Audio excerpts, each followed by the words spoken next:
अस्सलाम वालेकुम, कैसे हैं आप लोग। थैंक यू सो मच, आपने मुझे बहुत अच्छे कमेंट लिखे। मैं बहुत शुक्रगुजार हूँ आपकी। और प्लीज़ इसी तरह आप मुझे ज़रूर कमेंट लिख दिया करें, उससे मेरी काफ़ी हिम्मत जो है वो बरकरार रहती है, हो जाती है कि मैं करती रहूँ। वरना तो फिर मुझे होता है कि मैं पता नहीं क्या कर रही हूँ, कोई सुन रहा है उसकी समझ में आ रहा है, कोई फ़ायदा हो रहा है आपको या नहीं, तो आप मुझे बताएं ज़रूर, ठीक है।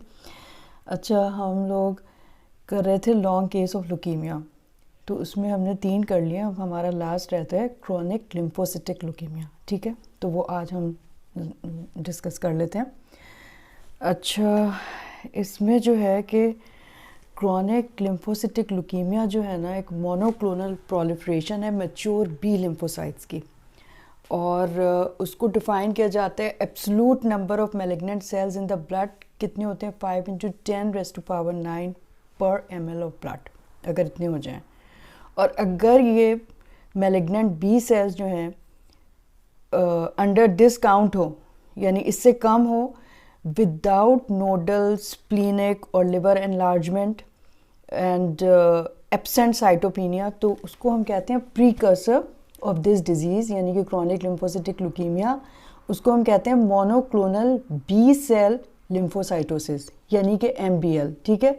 तो अगर किसी को मोनोक्लोनल बी सेल लिम्फोसाइटोसिस हो, तो उसमें फिर ये चांस होता है कि 1 to 2% जो लोग हैं ना पर ईयर, वो प्रोग्रेस कर सकते हैं क्रोनिक लिम्फोसिटिक लुकीमिया में, ठीक है। अब क्रोनिक लिम्फोसिटिक लुकीमिया जो है हेट्रोजीनस डिजीज़ है। अगर नेचुरल हिस्ट्री हम उसकी देखें तो कुछ पेशेंट्स तो प्रेजेंट होते हैं सिम्टोमेटिकली और उनको कभी ट्रीटमेंट की ज़रूरत नहीं पड़ती, और कुछ जो हैं उनको सिम्टोमेटिक वो होते हैं eight the time of presentation, और उनको मल्टीपल लाइंस ऑफ थेरेपी देनी पड़ती है, फिर भी वो अगर मतलब एक कि उसकी मोर्टेलिटी बहुत ख़राब है। अच्छा, जो क्रोनिक लिम्फोसिटिक लुकीमिया है वो एडल्ट डिजीज़ है, ठीक है। मीडियन एज ऑफ प्रेजेंटेशन इसकी 71 ईयर्स है। और ये अब इसलिए इतना प्रिवेलेंट इसलिए हो गया है कि अब दूसरी जो डिजीज़ हैं उनके इलाज बहुत अच्छे हो गए हैं, तो लोग सर्वाइव कर रहे हैं ज़्यादा, तो इसलिए ये फिर ज़्यादा डायग्नोज हो रहा है। उससे पहले मतलब मीडियन एज ही इतनी कम होती थी, तो ये प्रिवेलेंट नहीं था। और दूसरी चीज़ ये कॉजेशियन में ये ज़्यादा होता है, और बनिस्बत ये कि अफ्रीकन अमेरिकन या हिस्पैनिक या फिर एशियन में रेयर है, बहरहाल होता तो है, ठीक है। और मेल टू फीमेल जो इसका इंसिडेंस है वो 2:1 है, यानी कि मेल में ज़्यादा होता है, ठीक है। अच्छा, CLL जो है वो देखा गया है कोई आयोनाइजिंग रेडिएशन से उसका कोई एक्सपोजर नहीं है, लेकिन जो एक वॉर में यूज़ किया गया था एजेंट ऑरेंज, वियतनाम की वॉर में यूज़ किया था, तो सिर्फ इससे जो है ना ये CLL हो गया उसके बाद। तो सिर्फ इससे देखा गया है, बाकी किसी चीज़ के एक्सपोजर से ना CLL नहीं होता, लेकिन इसकी बहुत स्ट्रॉन्ग एसोसिएशन है फैमिलियल। तो अगर किसी को हो तो फर्स्ट डिग्री रिलेटिव्स में उसका बहुत चांस होता है, यानी कि 8.1 फोल्ड इंक्रीज़ हो जाता है अगर कंपेयर करें जनरल पॉपुलेशन से CLL का चांस। और ये जो मोनोक्लोनल बी सेल लिम्फोसाइटोसिस है, ये भी जो है ना फैमिलियल है, इसीलिए CLL फैमिलियल हो रहा होता है। लेकिन फिर भी जो है ना कोई स्पेसिफिक जीन आइडेंटिफाई नहीं हुई है, लेकिन जो जीनोम वाइज एसोसिएशन स्टडीज़ हैं ना वो बताती हैं कि 30 सिंगल न्यूक्लियोटाइड पॉलीमॉर्फिज्म हैं जो 19% of the familial risk of CLL कर सकते हैं। और जीन्स कौन सी हैं, मतलब जो इन्वॉल्व होती हैं एपोप्टोसिस में, टेलीमियर फंक्शन में, B cell receptor BCR B cell receptor activation में, एंड बी सेल डिफ्रेंसिएशन में, वो सारी की सारी इम्प्लिकेटेड हैं इसमें, ठीक है। और self renewing multipotent haematopoietic stem cells might also be originating cell of the CLL। वैसे तो कहा जाता है कि बी सेल से ही ऑरिजिनेट हो जाता है, लेकिन ये भी देखा गया है कि शायद ये self renewing multipotent haematopoietic stem cell से ओरिजिनेट होता है। बहरहाल इसका अभी सही से पता नहीं है।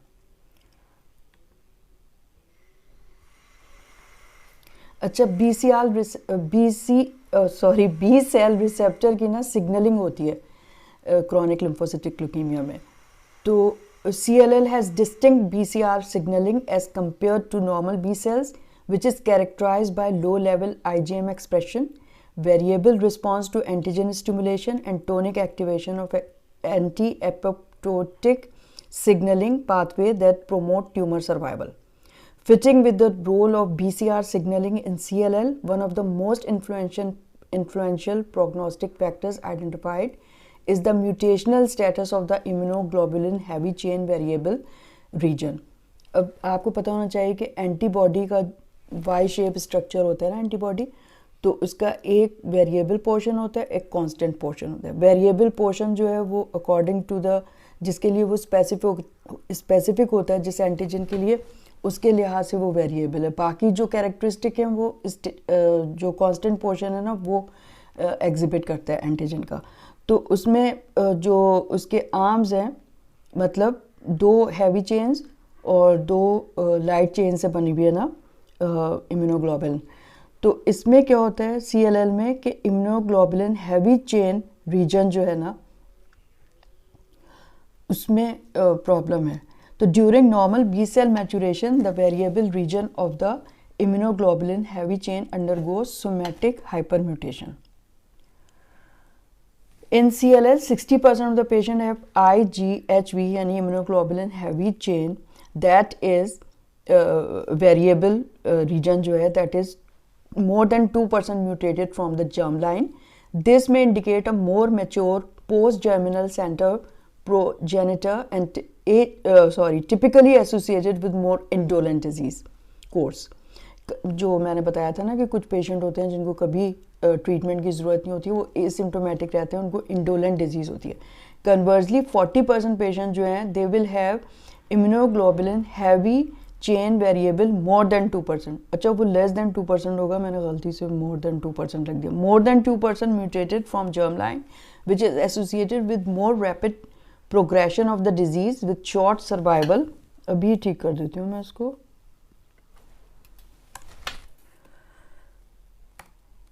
ठीक है, लेस देन।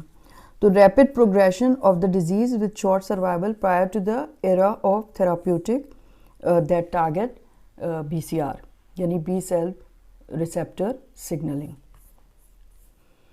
अच्छा, साइटोजेनेटिक एबनॉर्मेलिटीज अब देख लेते हैं। Besides immunoglobulin heavy chain variable mutational status, recurrent cytogenetic abnormalities are the most robust prognostic factor clinically available in CLL. तो इनमें जो है ना, मतलब ये जो एबनॉर्मेलिटी साइटोजेनेटिक, वो आपको पता है कि fluorescent in situ hybridization analysis जो होता है उससे पता करते हैं। तो उसमें ज़्यादातर ये हो रहा होता है कि deletion of 13 chromosome 13 more indolent disease में हो रहा है। ट्राइसोमी 12 हो सकता है, डिलीशन 11, डिलीशन 17 उनकी बहुत पुअर प्रोग्नोसिस है, और फाइनली कॉम्प्लेक्स कैरियोटाइप भी हो रहे होते हैं। अब इम्यूनोलॉजी अगर देखें तो CLL is characterised by dysregulation of the normal immune system in addition to the malignant immune cells. मतलब है कि इम्यून सेल्स जो बढ़ रहे हैं बी सेल वो एबनॉर्मल हैं, तो वो मतलब है कि जो एडेप्टिव इम्यूनिटी है या एक्वायर्ड इम्यूनिटी है तो वो उसको रिस्पॉन्ड नहीं करेंगे सही से। Innate immune system defects associated with CLL include reduce complement proteins and activity, क्योंकि ये भी पार्ट है ना, कॉम्प्लीमेंट जो प्रोटीन्स हैं वो इनेट इम्यूनिटी के लिए होते हैं। तो क्वालिटेटिव डिफेक्ट्स हो जाते हैं उसमें, functional defects of natural killer cells होते हैं। तो दोनों टाइप की इम्यूनिटी जो है एडेप्टिव एंड इनेट दोनों इफेक्ट होती है इसमें। In adaptive immune system, CD4 T cell compartment, a qualitative defect is noted similar to the chronic antigen stimulation, including a phenotype of T cell exhaustion, typical what is seen in chronic viral infections such as hepatitis. This leads to impaired T cell cytotoxic capacity and reduced proliferative ability and lack of capacity. तो antigen presenting cells are defective to respond to pathogen. तो antigen receptive presenting cells जो हैं वो भी सही से respond नहीं करते, और ये जो हैं ये भी सही से रिस्पॉन्ड नहीं करते, तो इम्यूनिटी इम्पेयर्ड हो जाती है, acquired. In humoral immune system, the humoral immune system is also dysregulated. That results in very few normal B cells. तो normal B cells इतने कम रह जाते हैं. अब B cells ही तो हैं जो हमारे B lymphocytes हैं, वो ही मैच्योर होके क्या बनाते हैं, वो ही मैच्योर होके जो है प्लाज्मा सेल बन जाते हैं, और प्लाज्मा सेल जो हैं वो एंटीबॉडीज़ बनाते हैं ना, इम्यूनोग्लोबुलिन. तो वो बना ही नहीं रहे इम्यूनोग्लोबुलिन, तो क्या इम्यूनिटी होगी. तो hypogammaglobulinemia is very common and affects all subclasses of immunoglobulins. A correlation between low IgG and IgA and infections risk is established, but IgM reduction is not associated with excess infection risk. यानी IgG कम हो, IgA कम हो तो infection risk होता है, IgM के कम होने से नहीं हो रहा होता. अब क्लिनिकल प्रेजेंटेशन क्या हो सकती है इसकी, डायग्नोसिस में क्या होती है. मोस्टली एन इंसिडेंटल डायग्नोसिस, जैसा मैंने आपको बताया, it is made at the time of medical evaluation for another cause. So it is diagnosed on routine blood work demonstrating an elevated lymphocyte count in asymptomatic individuals, although some patients present with symptoms and require early therapy. तो मतलब ये कि अगर B lymphocytosis हुआ हुआ है सिर्फ, और कोई नोडल एनलार्जमेंट नहीं है, कोई लिवर की और स्प्लीन की इन्वॉल्वमेंट नहीं है अगर, तो उसको हम क्या कहेंगे, मोनोक्लोनल बी सेल लिम्फोसाइटोसिस, जो प्रीकर्सर होता है CLL का. लेकिन अगर उसके साथ आपको ये चीज़ें भी मिल रही हैं कि लिम्फ नोड भी एनलार्ज हुए हुए हैं, स्प्लीन और लिवर भी बढ़ा हुआ है, साइटोपिनियाज हो रहे हैं, तो फिर वो इंडिकेट कर रहा है कि CLL अब हो चुका है. The next steps is to perform flow cytometry on the peripheral blood, जिससे आप पता चलाएंगे ना कि ये B सेल हैं या T सेल हैं. This will reveal the typical immunophenotype that includes the typical B cell markers. वो कौन से हैं, CD19 है, CD20, CD22, CD23. 19, 20, 22, 23. The T cell marker is also expressed in B1 subset of B cells. हो सकता है. In cases in which the clonal B cell count based on the flow cytometry is more than 5 into 10 raised to power 9 per liter, no further workup is required to confirm the diagnosis of CLL. ठीक है, इतने ज़्यादा हैं वो. Some patients will present with some small clonal proliferation of CLL cells in the peripheral blood, but will also have lymphadenopathy or splenomegaly.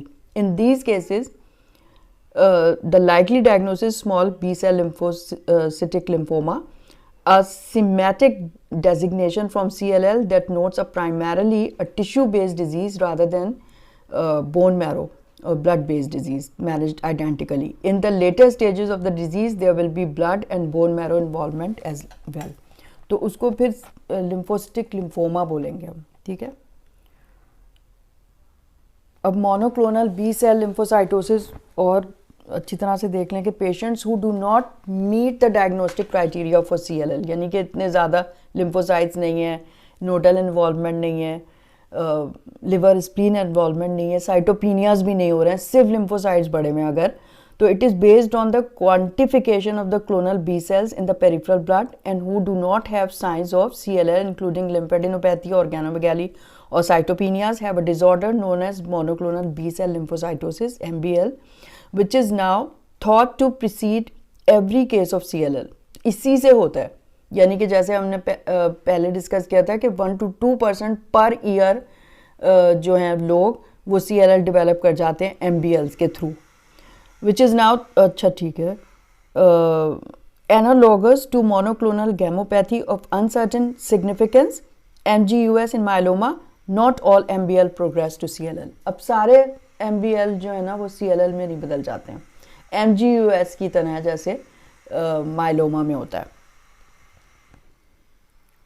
बस ये मैंने, अगर किसी को मतलब ये मोनोक्लोनल B cells लिम्फोसाइटोसिस हो रहा है तो उसको फिर कंटिन्यूड मॉनिटरिंग की ज़रूरत होती है।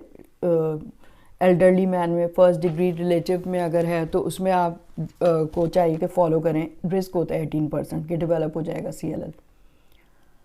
अब कॉम्प्लिकेशन जो हैं वो क्या क्या हैं?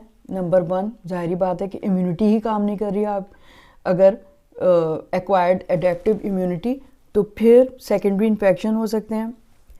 नंबर 2, सेकेंडरी कैंसर्स हो सकते हैं। नंबर 3, ऑटो इम्यून कॉम्प्लिकेशंस हो सकती हैं। Number 4, transformation to more aggressive lymphoma बन सकता है फिर ये। तो पहले एक एक करके हम देख लेते हैं complication.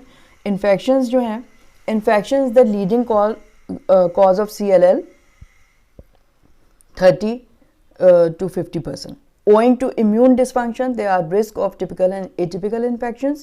Prophylaxis for pneumocystis pneumonia is indicated for at least 6 months following therapy to allow recovery of functional T cells. Viral prophylaxis is also indicated for patients with a history of varicella zoster to diminish reactivation from the virus. तो इनका ख्याल रखना है। Due to cellular and humoral immunity abnormalities in CLL, vaccine response is 58%, जो normal लोगों में 100% होती है। तो इनमें जो है ना रिस्पॉन्स कम होती है, लेकिन फिर भी दे देना चाहिए। Despite this known limitation, vaccine against influenza and pneumococcal pneumonia is recommended in CLL. Live vaccines should be avoided because of risk of viral reactivation. So, hypogammaglobulinemia is common in CLL with significant risk of infections of mucocutaneous etiology such as sinusitis, bronchitis. Women can have recurrent UTIs.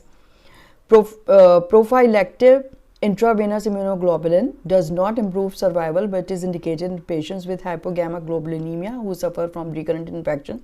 यानी अगर immunoglobulin level जो है वो less than 300 to 500 milligram per deciliter हो जाए तो फिर ये दे देना चाहिए।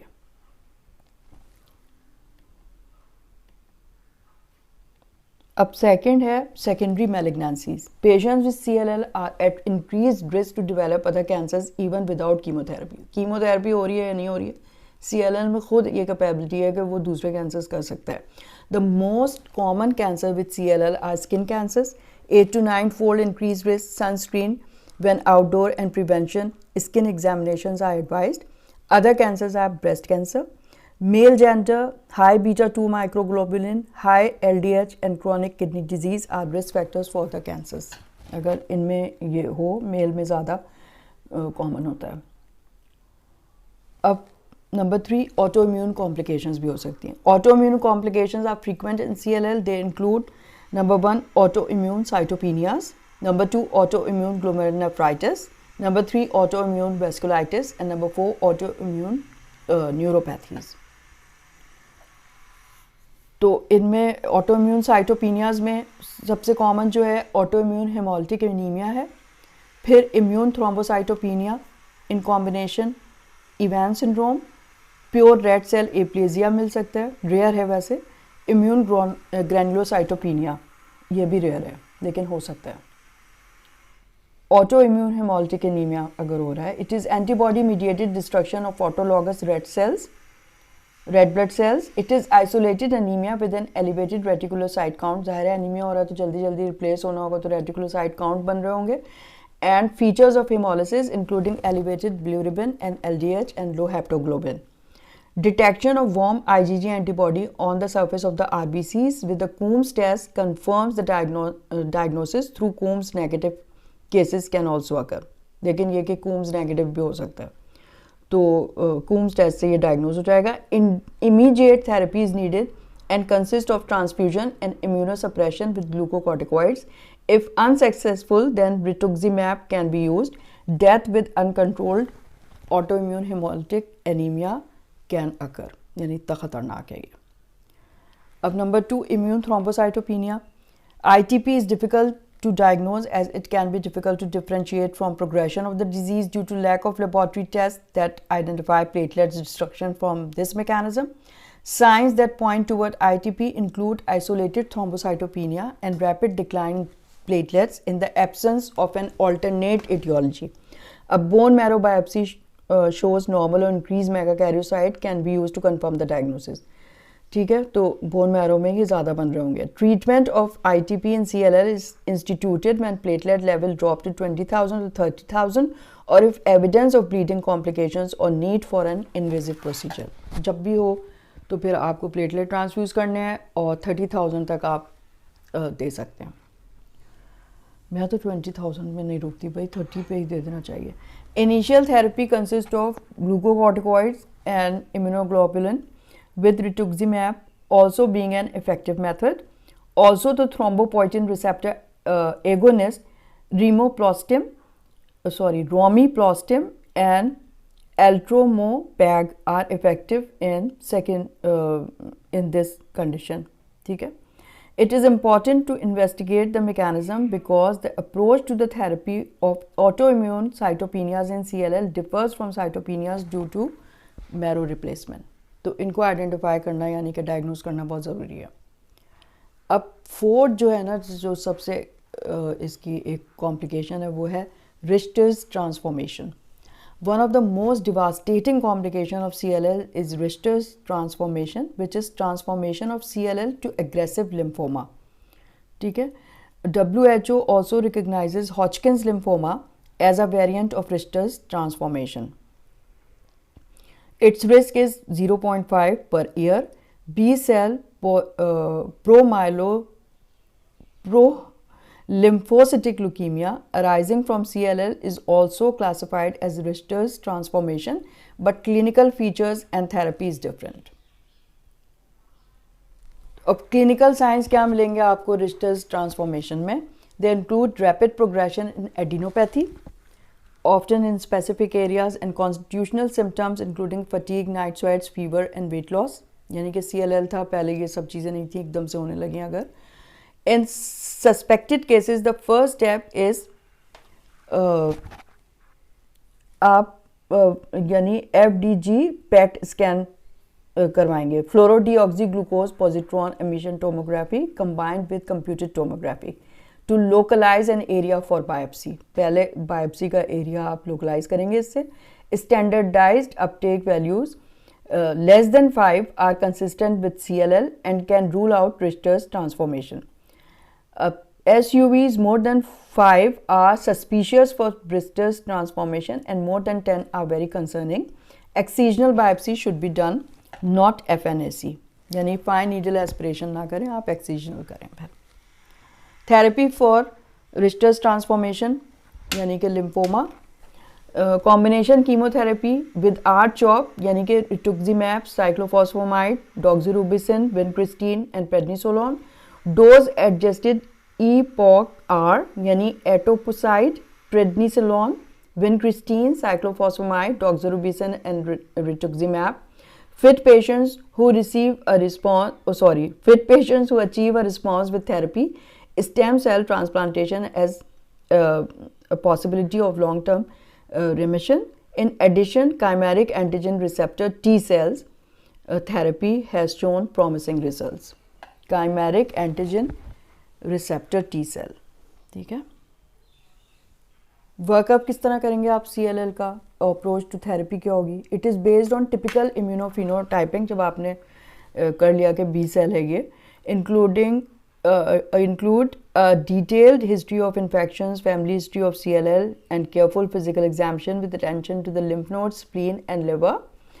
Prognosis of CLL is established with in situ, fluorescent in situ hybridization and stimulated karyotype and sequencing for TP53 and IGHV यानी कि immunoglobulin heavy chain variable mutation status can be performed.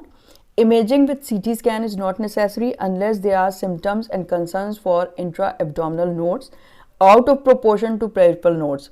Bone marrow biopsy is not undertaken until therapy is initiated except in cases of unexplained cytopenias. अगर नहीं बिल्कुल भी समझ में आ रहा तब करेंगे, अदरवाइज नहीं करने की ज़रूरत होती है, सिर्फ लिम्फोसाइट की काउंट पे ही डायग्नोज हो जाता है। स्टेजिंग कैसे करेंगे? 2 वाइडली यूज स्टेजिंग सिस्टम, एक तो RAI स्टेजिंग सिस्टम है जो USA में यूज़ होता है, दूसरे बिनेट स्टेजिंग सिस्टम है यूरोप में होता है। Both characterize CLL on the basis of disease bulk and marrow failure. Both rely on physical examination, laboratory studies and do not require imaging or bone marrow analysis. यानी कि सिर्फ आप जो है फिजिकल एग्जामिनेशन और लेबॉर्ट्री रिजल्ट्स पे ही कर सकते हैं. Cytogenetic and genomic testing can help refine outcomes of these staging test. मतलब ये कि वो इसलिए आप कर रहे होते हैं कि आपको प्रोग्नोस्टिक फैक्टर्स पता चल जाए ना कि कितना रिस्पॉन्ड रेट होगा इसका. International prognostic index is useful in prediction of both time to first treatment and outcome with chemoimmunotherapy. अब क्राइटेरिया क्या है इनिशिएशन ऑफ थेरेपी का?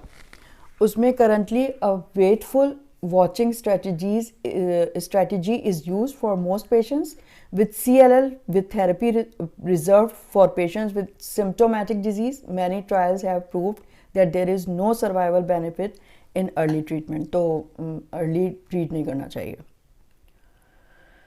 Initial therapy क्या होगी? Therapy for CLL is dramatically changed. Most patients are now treated with oral therapies targeted against BTK or BCL2 or without CD20 monoclonal antibody. यानी कि CD20 monoclonal antibody क्या है? Rituximab. BTK inhibitor हैं. They lead to predominant B cell specific phenotype. The first in class of BTK inhibitor is ibrutinib, which is selective for BTK but also inhibits other structurally similar kinases. यानी कि kinase है. As compared to chlorambucil, ibrutinib has 85% less with chances of progression and death. 70% have progression free 5-year survival. Ibrutinib with rituximab was compared to conventional chemoimmunotherapy with fludarabine plus cyclophosphamide plus rituximab. ये जो है ना उसकी दी जाती थी in patients less than 70 years और bendamustine plus rituximab in older patients more than 67 years. When compared with IR with FCR, 89% 3-year survival is seen with IR.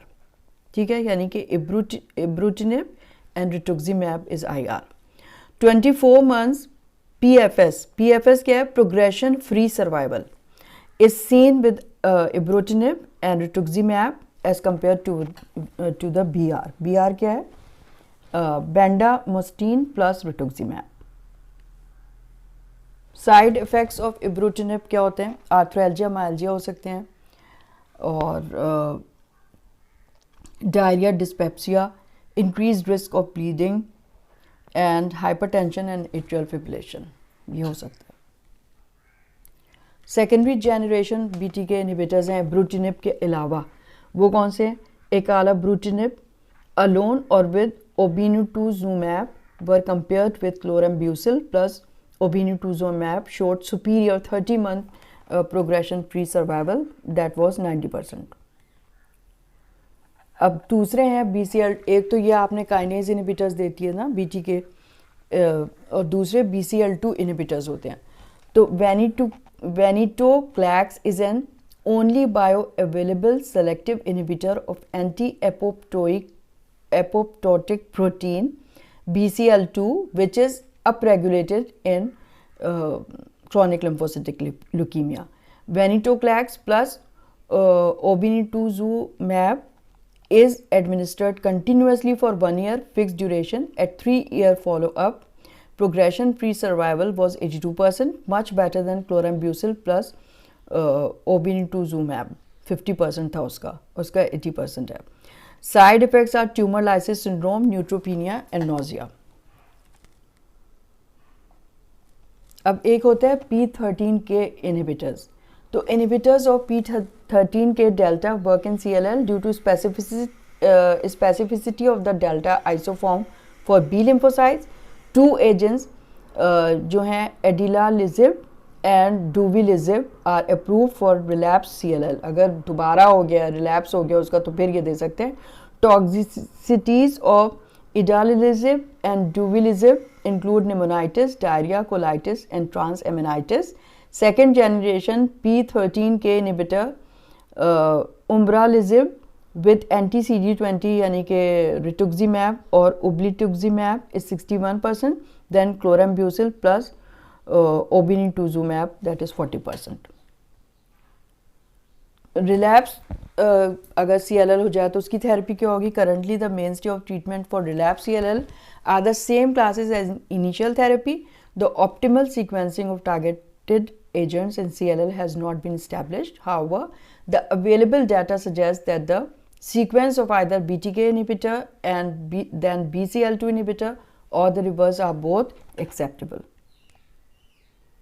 फिर immune therapies हैं. इम्यून थेरेपीज़ में CLL करंटली फोकस करते हैं relapse setting में अगर हो तो फिर आप दें. तो नंबर 1 है allogeneic stem cell transplantation, curative approach to CLL है. Number 2 CAR T therapy, and number 3 oral immunomodulator agent lenalidomide.